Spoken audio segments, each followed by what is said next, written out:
Hello mga kuwapo. Dito tayo sa Parisan. Kung taga Bungabon ka, alam mo to kung saan to. Yan o. Isang sikat to na Parisan dito sa Bungabon. Yan eh. Ayan yung view. Ganda ng view oh.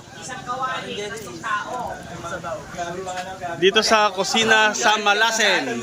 Yan, dito yan sa Bungabon mga kawapo. Tayo ba nakaplan din ka Jude na? Bungabon pa ba to, Kap? Oo, Kap. Isang kawali.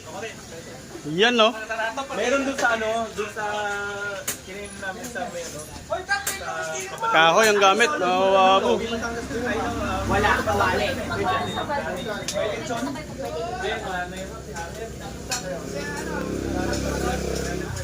Lomi kasi dito isang kawali, 120 na itong tao. highway. Kawali sila. Sarap nung nila, boto Batangas nila.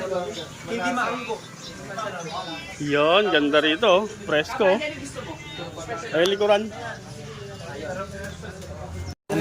Yan nun, dami nilang ano. Salagang 120 pesos. Good for 3 person. Hindi lang good for 3 person to, good for 5 person. Ayan o. Dito lang yan sa Bungabon mga kawapo. Pangasinan. Solid. Dito yung kambal. Lagi natin kakulit Pangasinan. Oo, yun nga.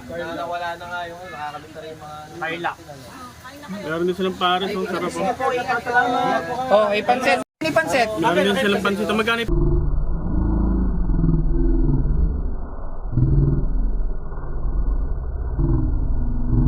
pansit niyan?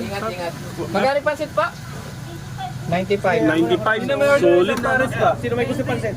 Ikaw? Sobra. Ang dami o. 95 o. 95 pesos. Grabe ano nila, Lomi.